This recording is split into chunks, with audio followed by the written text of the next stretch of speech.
Hi, I'm Randy Moon, pastor of the Church of the Redeemer.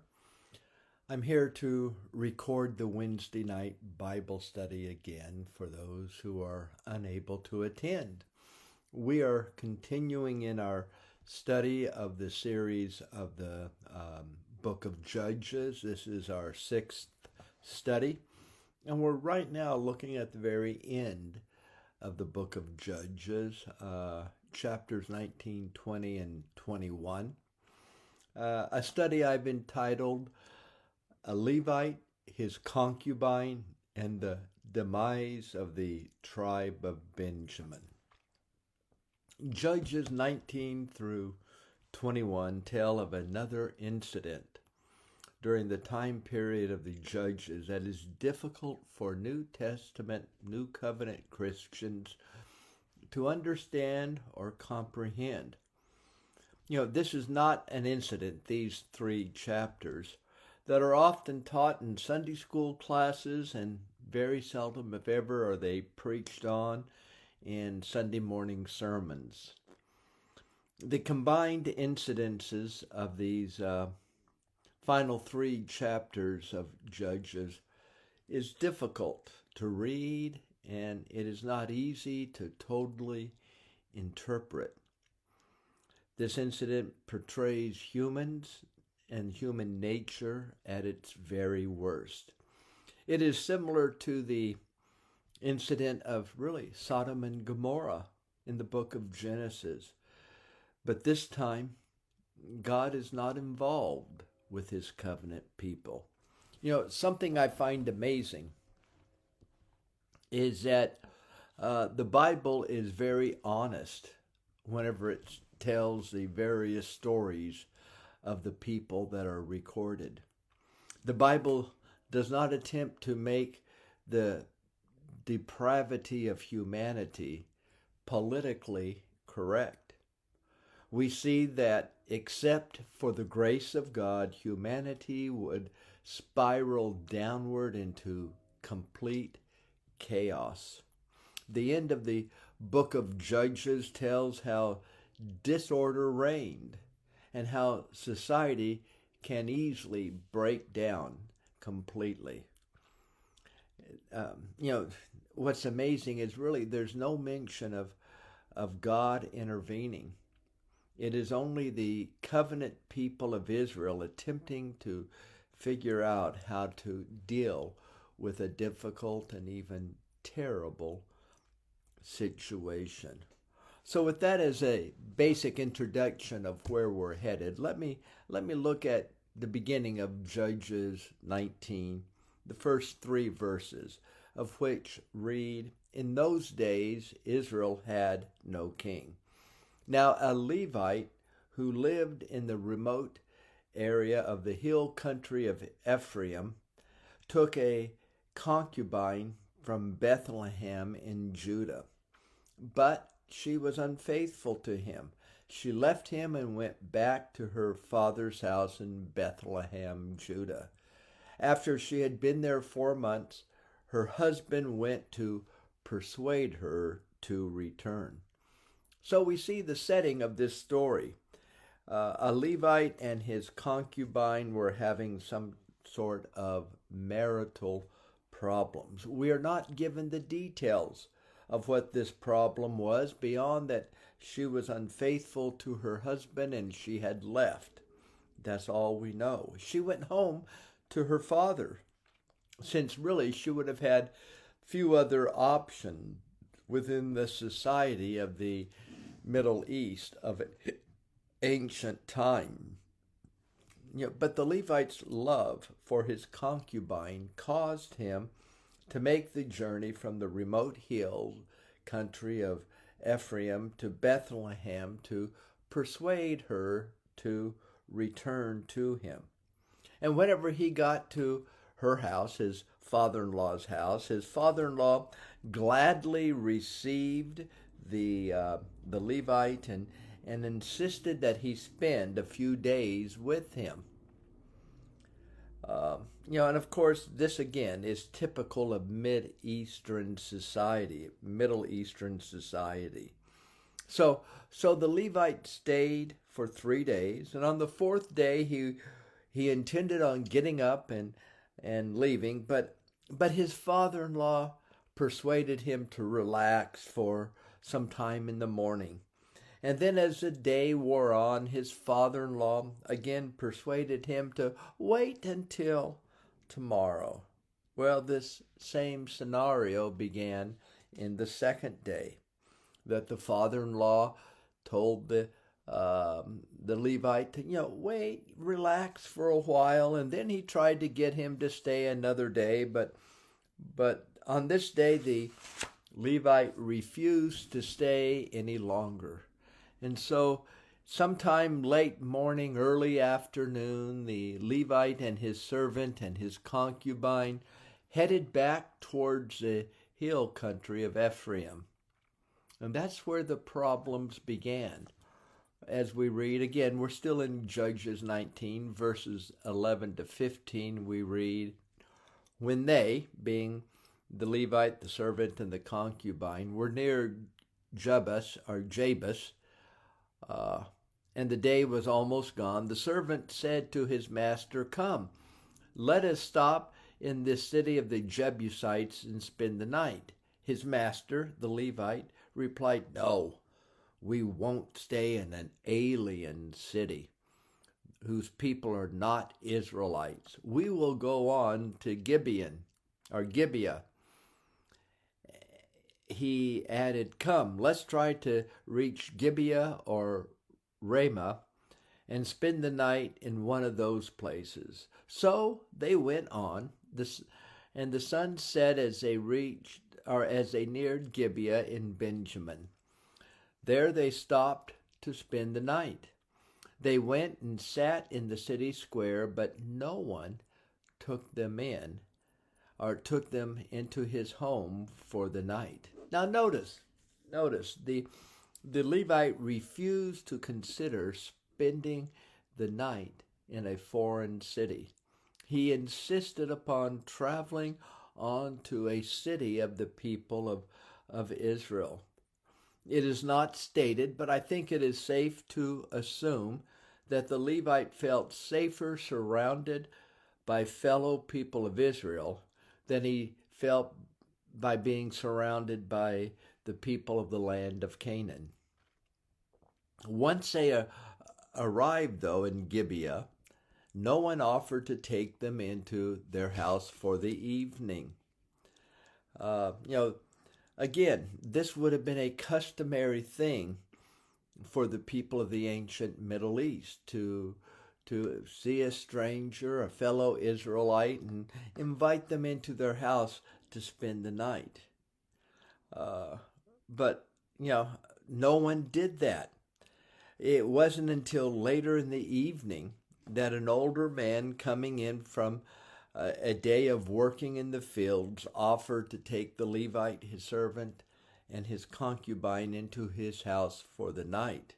Now, again, nothing extremely unusual has happened to this point, only that the ill-mannered people of Gibeah, who had refused to offer hospitality to these three travelers.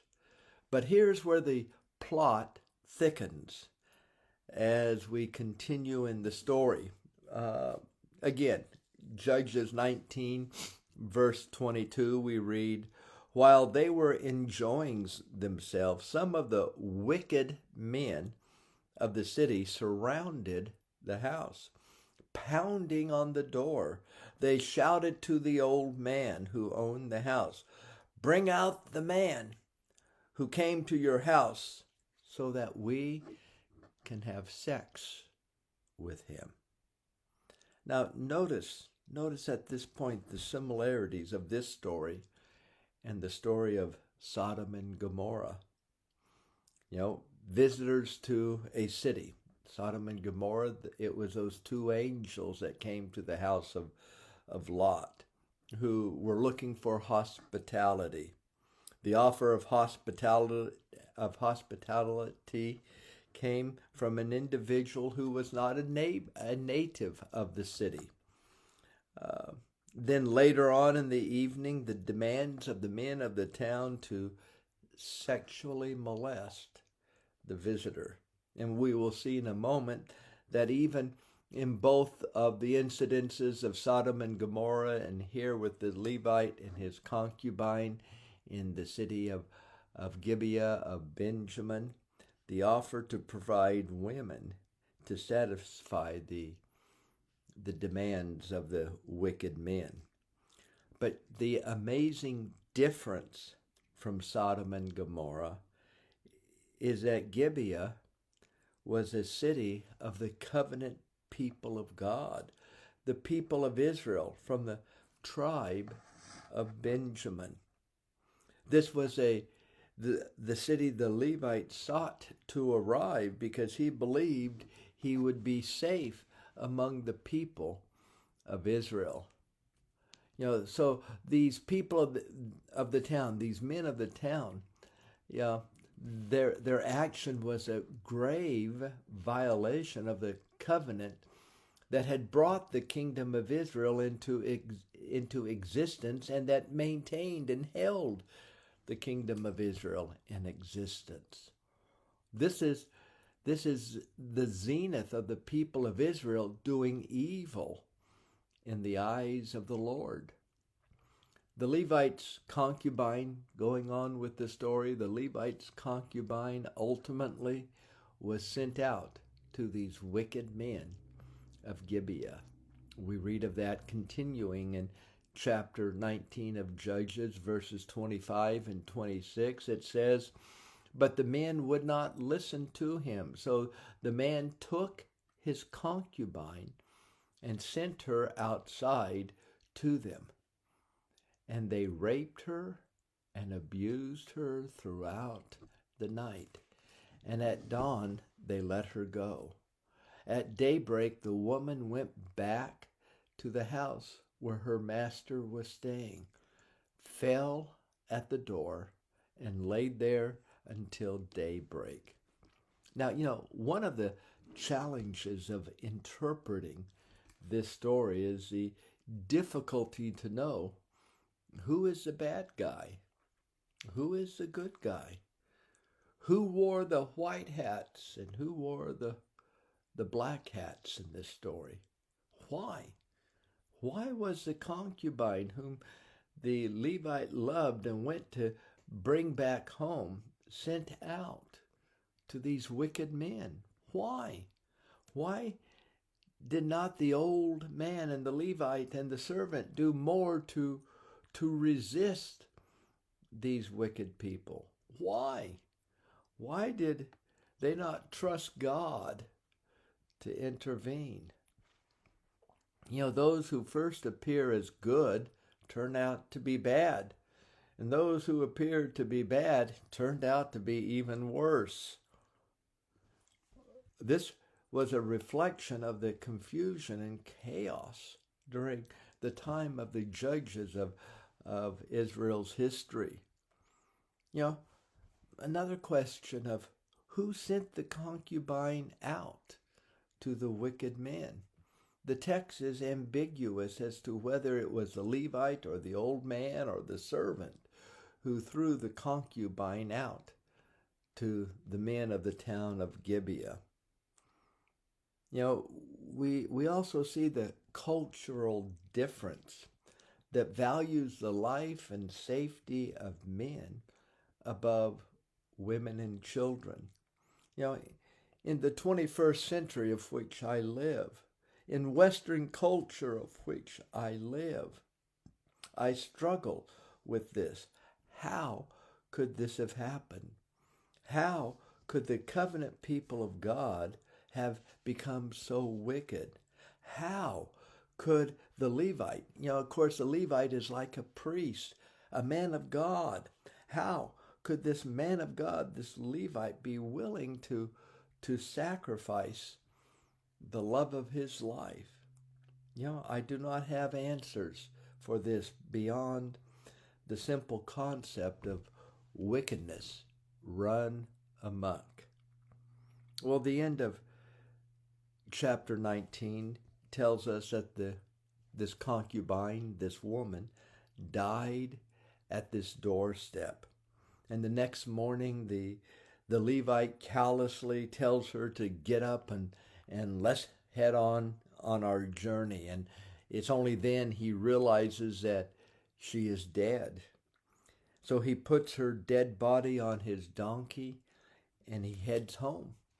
And then the end of chapter 19 of Judges, verses 29 and 30 states, when he reached home, he took a knife and he cut up his concubine limb by limb into 12 parts and sent them into all the areas of Israel. Everyone who saw it said, "Such a thing should never have been seen or done, not since the day the Israelites came out of Egypt. Think about it. Consider us. Tell us what to do." The only bright part of chapter 19 is that the good people of Israel were alarmed by the actions of the wicked men of the city of Gibeah. So we come into chapter 20, and we see that the people of Israel united against the wicked men of Gibeah. Verse 1 of chapter 20. Then all the Israelites from Dan to Beersheba from the land of Gilead came out as one man and assembled before the Lord in Mizpah. Dan, of course, we studied in our previous study, was a very northern part of Israel because Dan had actually moved out of the Promised Land area.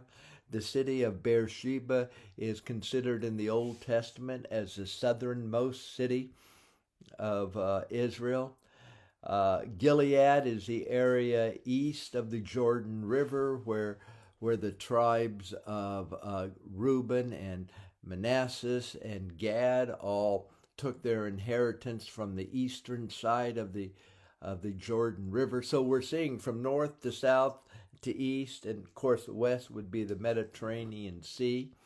So we see all of this is an emphasis of all of Israel came together. Verse 8, it says, all the people rose as one man, saying, none of us will go home. No, not one of us will return to his house. Going on down in chapter 20, verses 11 to 13, we read, so all the men of Israel got together and united as one man against the city. The tribes of Israel sent men throughout the tribes of Benjamin, saying, what about this awful crime that was committed among you? Now surrender those wicked men of Gibeah, so that we may put them to death and purge the evil from Israel. You know, it has been said long time ago that all evil needs to triumph is for good men to do nothing.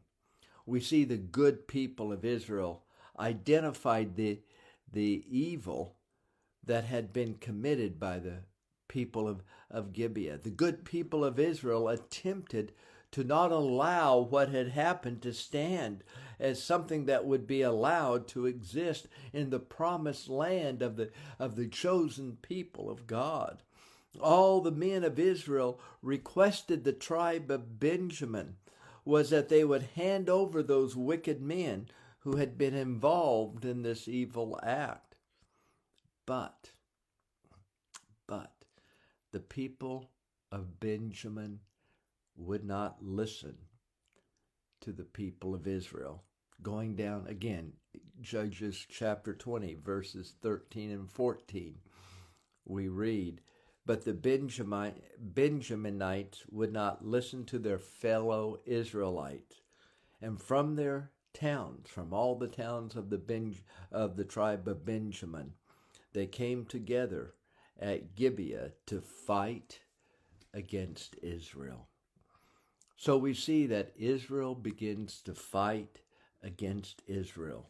The men of Benjamin, who were among the covenant people of Israel, were defending the actions of the wicked men of the city of Gibeah.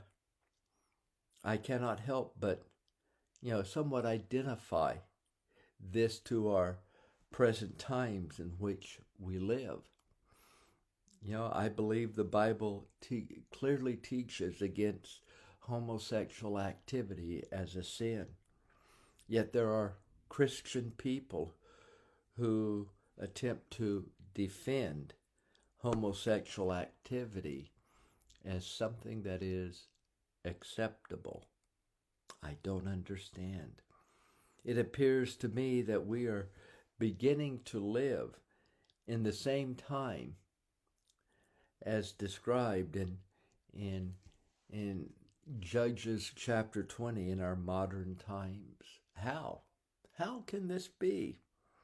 Well, continuing on with the story, the people of Israel soundly defeat the people of Benjamin.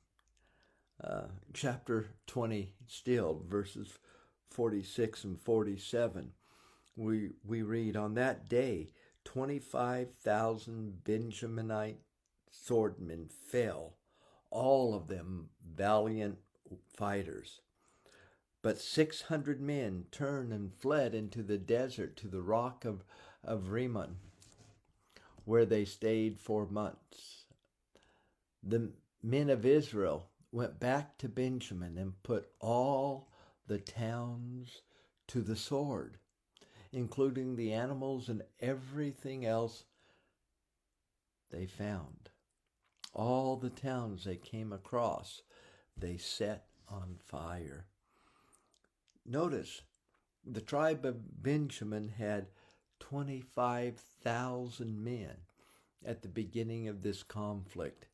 And by the end of the conflict of Israel fighting against Israel, there were only 600 men of Benjamin left alive, and they fled and they hid. And we see that the men of Israel went too far. The men of Israel killed all the women and children of the tribe of Benjamin in their anger against the wicked men of Gibeon.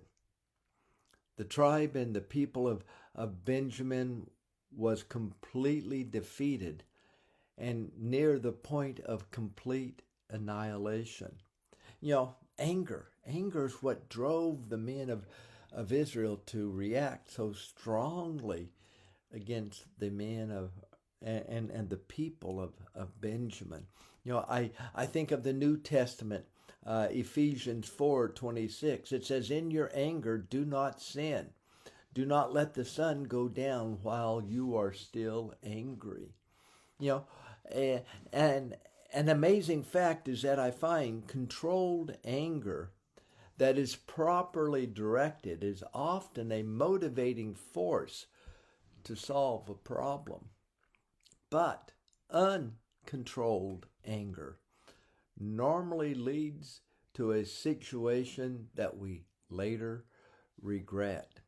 Everyone loses when society disintegrates.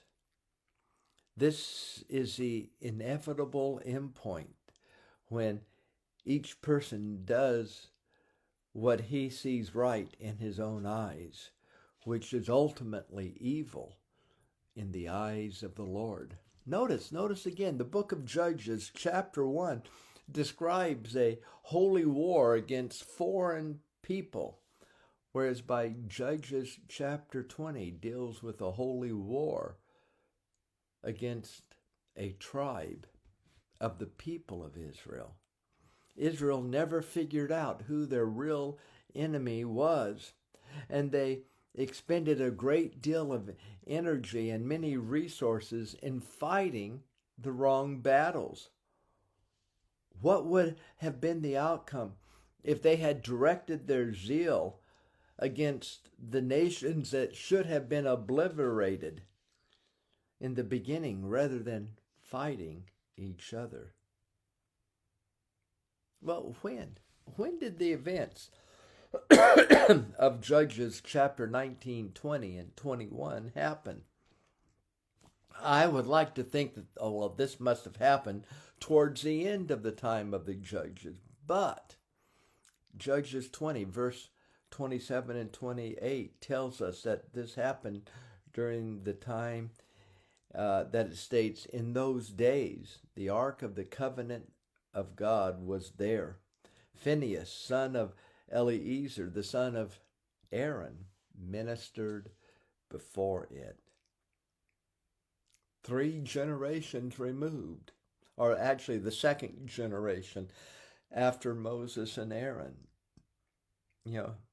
Basically this is recording the second and third generation after the death of Joshua. So we see the demise of the kingdom of Israel happened really rather quickly. And unfortunately, this is not the end of this very unusual story. Going into chapter 21, we read again that only 600 men of Benjamin survived the war. No one else. The people of Israel totally destroyed all the other people of Benjamin, the women, the children, and all their possessions. And then the people of Israel mourned the incident that had taken place against the people of Benjamin. We read of this in chapter 21, verses 1 and 2. The men of Israel had taken an oath in Mizpah. Not one of us will give his daughter in marriage to a Benjaminite.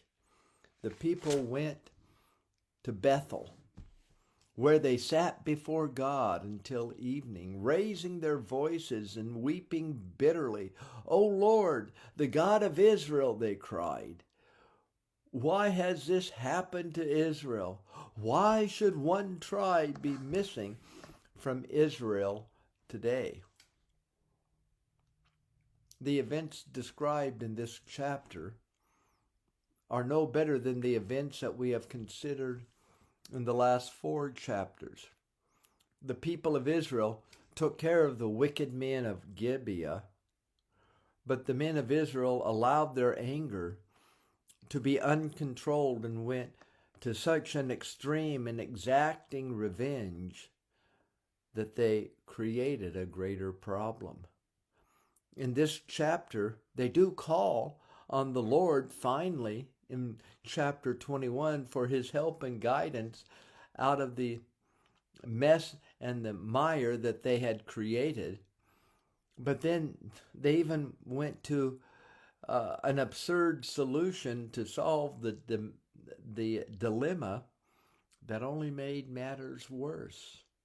The uncontrolled anger they would have explained as holy passion to attempt to right the wrong now gives way to compassion because of the mess they had created. They were not asking for help from God. Rather, they were expressing grief over the situation that they had created.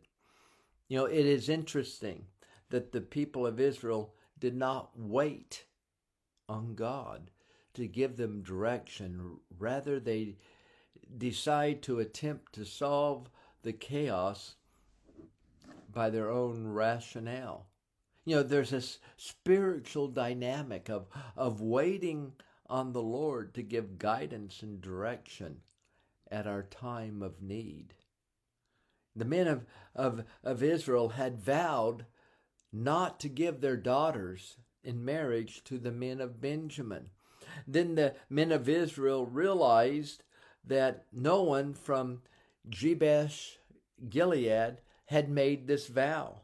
So the solution they came up with was to provide wives for the surviving men of Benjamin from the virgins of Jabesh Gilead. Again, chapter 21 of Judges, verses 10 to 12, we read, "So the assembly sent 12,000 fighting men, with instructions to go to Jabesh Gilead and to put to the sword those living there, including the women and children. This is what you are to do, they said. Kill every male and every woman who is not a virgin. They found among the people of Jabesh Gilead 400 young women who had never slept with a man, and they took them to the camp of Shiloh in Canaan. Their solution was a genocide of a clan to replace the wives that had just been destroyed, all so that one tribe would not be wiped out. But even after doing this, it still was not enough.